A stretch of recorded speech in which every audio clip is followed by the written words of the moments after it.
Ya, jadi ini saya menjelaskan terkait analisis regresi linier berganda. Analisis regresi berganda merupakan perluasan dari analisis regresi linier sederhana. Prediksi perubahan variabel dependen Y akan menjadi lebih baik jika dimasukkan lebih dari satu variabel independen dalam persamaan liniernya. Misalnya X1, X2, sampai Xn. Analisis regresi linier berganda membahas hubungan antara lebih dari satu variabel independen dengan satu variabel dependen. Ya, jadi X-nya itu lebih dari satu. Y-nya satu, sedangkan X-nya lebih dari satu. Bentuk umumnya Y caping sama dengan A plus B1X1 plus B2X2 dan seterusnya sampai Bn Xn plus E. Y caping nilai prediksi, nilai Y prediksi, A itu konstanta, X1 variabel bebas 1, X2 variabel bebas 2, Xn variabel bebas N, B1 koefisien regresi variabel bebas 1 adalah perubahan pada Y untuk setiap perubahan X1 sebesar 1 unit dengan asumsi X2 konstan. B2 koefisien regresi variabel bebas 2 adalah perubahan pada Y untuk setiap perubahan X2 sebesar 1 unit dengan asumsi X1 konstan. Bn sama dengan koefisien regresi variabel bebas N, E kesalahan prediksi atau error. Misal ada suatu persamaan regresi Y caping sama dengan A plus BX2 plus CX3 plus E.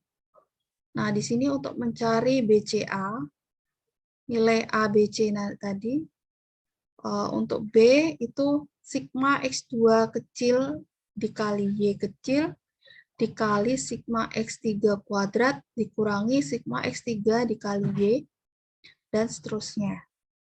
Nah, ini nanti akan ada perhitungannya di belakang, kemudian A itu sama dengan Y bar dikurangi B X2 bar min C X3 bar. Nah, ini tadi kan ada rumus-rumusnya nih, ada X2 kecil, ada X3 kecil, ada Y kecil. Nah, X2 kecil, X3 kecil, Y kecil itu dari sini. Dari X2 dikurangi X2 bar, ya, X2, sedangkan X2 bar itu rata-rata ya, sigma X2 per N. X3 juga demikian, X3 kecil sama dengan X3 min X3 bar. X3 bar itu rata-rata dari X3.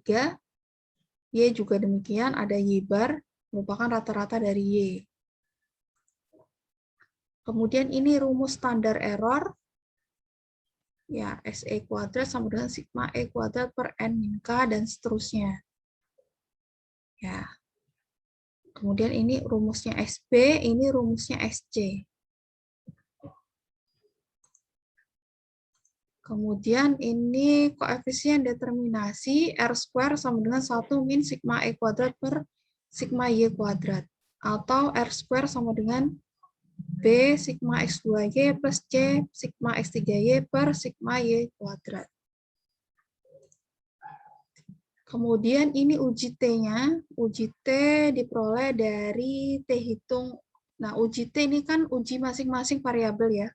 Pengaruh X2 terhadap Y, pengaruh X3 terhadap Y, seperti itu. Jadi, untuk variabel X2, T hitungnya sama dengan B per SB. Tadi sudah dihitung kan B dan SB-nya, jadi tinggal memasukkan nilai T hitungnya B per SB. Ini hipotesisnya, B sama dengan 0, B tidak sama dengan 0, X2 tidak berpengaruh terhadap Y, X2 berpengaruh terhadap Y. Demikian juga variabel X3, T hitungnya C per SC. Ini uji signifikansinya, jika T hitung lebih besar dari T tabel, maka menolak H0. Artinya berpengaruh ya. Kalau yang T hitung kurang dari T tabel, berarti tidak menolak H0. Ini tabel ANOVA nanti digunakan untuk perhitungan uji F. Nah, maksudnya uji F ini turunan dari tabel ANOVA-nya. Sehingga diperoleh F hitung sama dengan sigma Y caping kuadrat per K-1 per sigma E kuadrat per N-K. Kemudian diturunkan lagi B sigma X2Y plus C sigma X3Y per K-1 per sigma E kuadrat per N-K. Nah, ini hipotesisnya. Nah, kalau tadi uji T itu uji parsial, artinya uji satu-satu, X2 terhadap Y, X3 terhadap Y. Nah, kalau uji F ini secara bersama-sama, X2 dan X3 terhadap Y. Entah itu berpengaruh atau tidak berpengaruh. Nah, ini uji signifikansinya sama ya, ketika F hitung lebih besar dari F tabel, menolak H0. Ketika F hitung lebih kecil dari F tabel, tidak menolak H0. Seperti itu. Sampai sini dulu, ada pertanyaan? Oke, nggak ada. Kita lanjut. Ini ada contoh soal. Ada X2, X3, dan Y. X2 adalah biaya iklan, X3 itu adalah pendapatan, Y itu penjualan. Kemudian kita diminta menentukan persamaan regresi, kesalahan standar estimasi, SB dan SC, R-square, mempengaruhi atau tidak, kemudian bersama-sama atau tidak. Nah, ini secara individu, yang ini secara bersama-sama pengaruhnya. Oke. Nah, ini perhitungan manualnya, teman-teman. Jadi, ini ada data X2, X3, dan Y. Sesuai di sini ya, X2, X3, dan Y.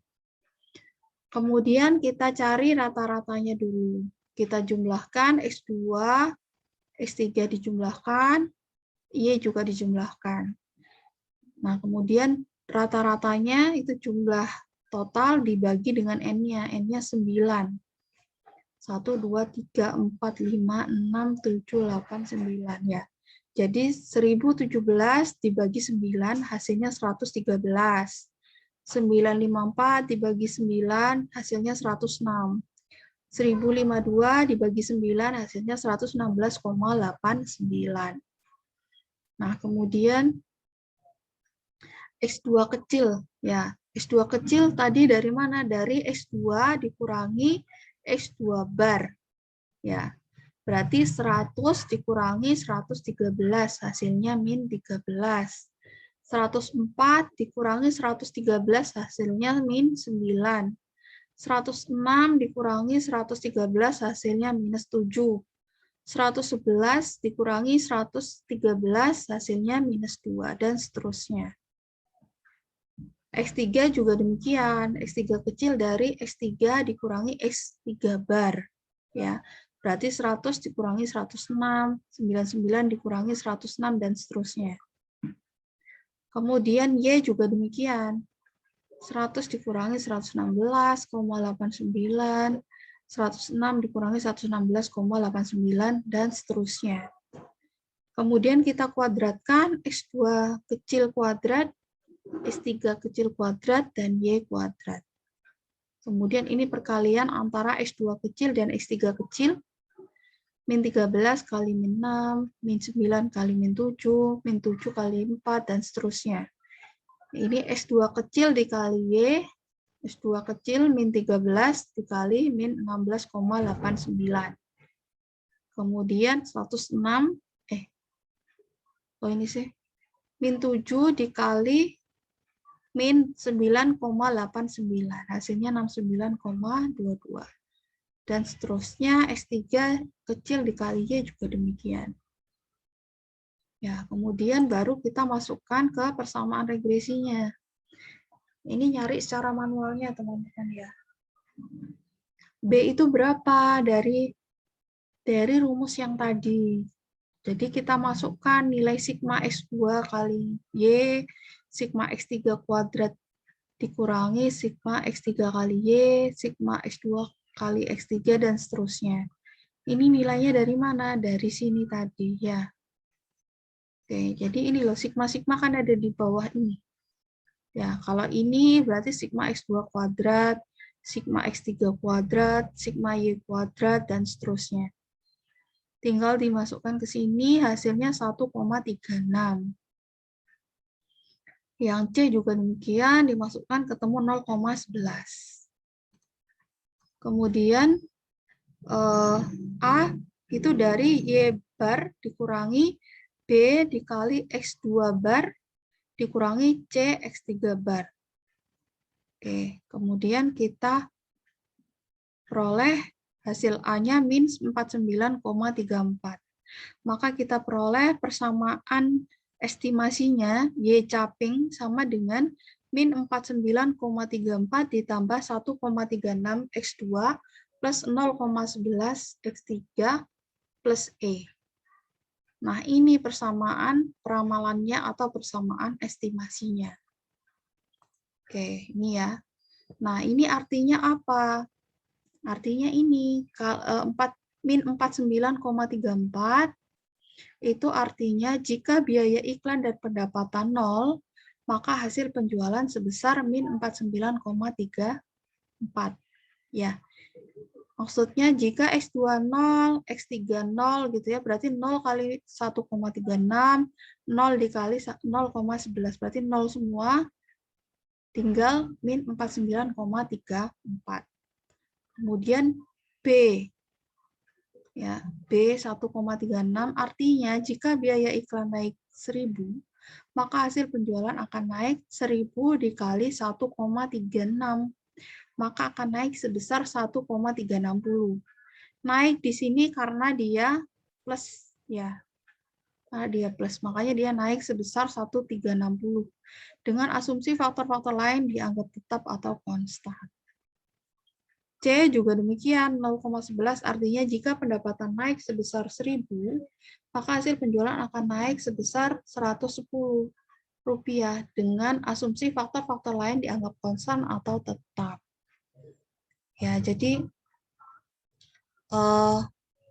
ini gunanya persamaannya. Jadi misalnya nih, perusahaan ingin menaikkan biaya iklan sebesar 1000 gitu ya. Berapa pengaruhnya ke penjualan bagaimana? Pengaruhnya akan menaikkan penjualan sebesar 1,360.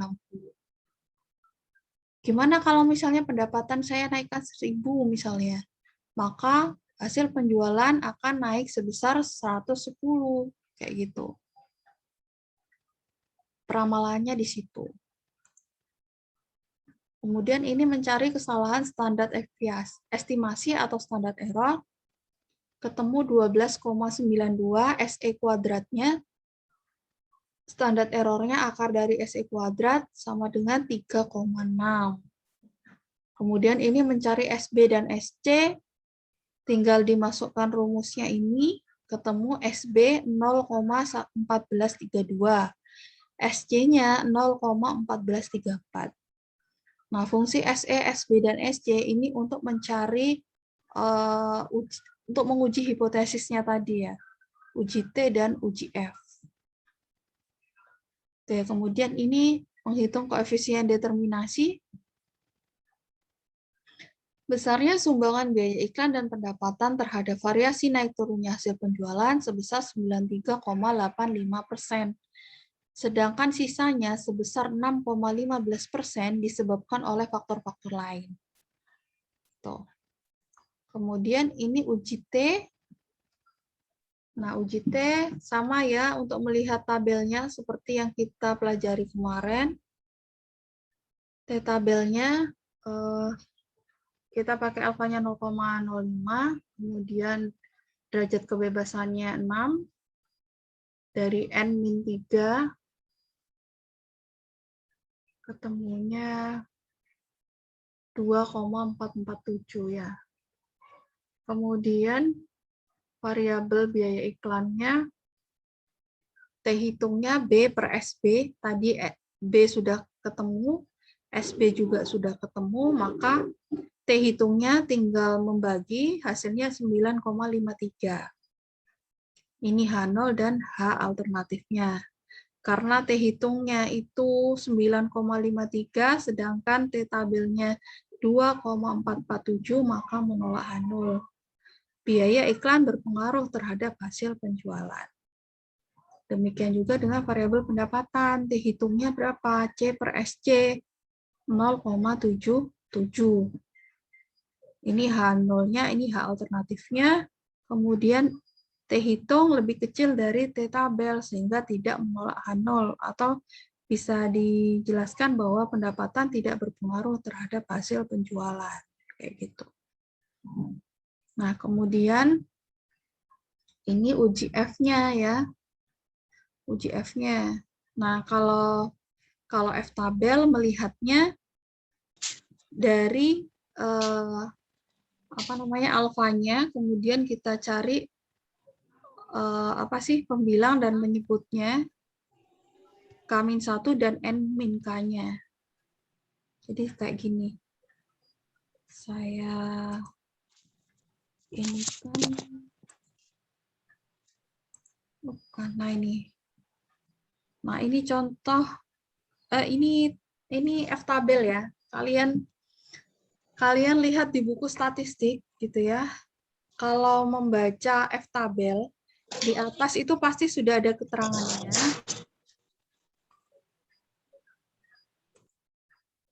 Ya, di atas itu sudah ada keterangannya, ada N1 dan N2. Ini DF ya, DF N1 dan DF N2. Nah, DF N1 ini dari ini tadi apa tadi? K-1 ya. K-1 sama kalau yang N2 ini N-K. Ya. Jadi sebentar. Oke, jadi N1 ini dari K-1. K itu apa? K itu jumlah variabelnya. Jumlah variabelnya ada berapa? Ada 3 ya. Y, X2, dan X3. Berarti ada 3. Berarti di sini 3 min 1. Hasilnya berapa? 2. Ya. Nah, berarti di sini 2. Kemudian kalau N2 itu dari N min K. N-nya berapa? N-nya 9 ya. K-nya berapa? K-nya 3. Sama dengan 6. Nah, di sini 6. Berarti nilai F tabelnya 5,14. Nah, dari sini ya. Nah, itu cara membaca F tabel. Nah, kemudian balik lagi.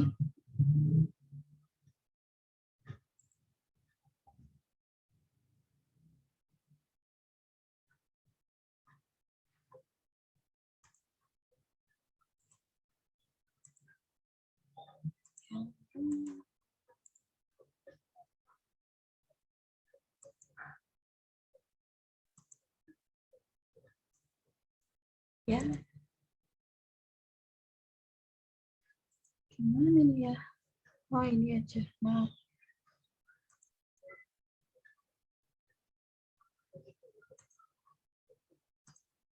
Oke.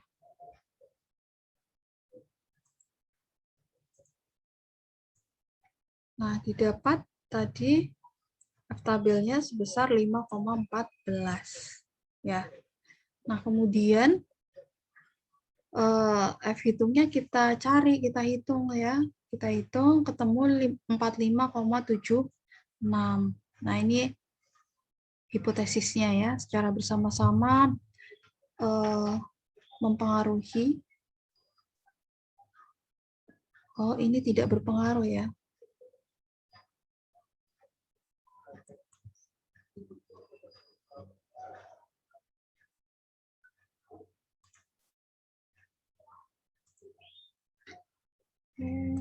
Yang ini tidak secara bersama-sama tidak mempengaruhi hasil penjualan. Yang hal alternatifnya bersama-sama mempengaruhi hasil penjualan. Nah, kemudian ternyata kita hitung tadi F hitung lebih besar dari F tabel ya. Maka menolak H0. Biaya iklan dan pendapatan secara bersama-sama mempengaruhi hasil penjualan. Ya, karena menolak H0 tadi. Kemudian, oke, itu selesai untuk konsepnya gitu ya. Tapi saya tidak ini ya, tidak tidak meminta kalian untuk perhitungan manual. Bentar lagi kita coba untuk ininya, sistemnya ya, baik EVIS ataupun SPSS. Sebelumnya, sebelum kita masuk ke aplikasi, ada yang mau dikonfirmasi, silakan.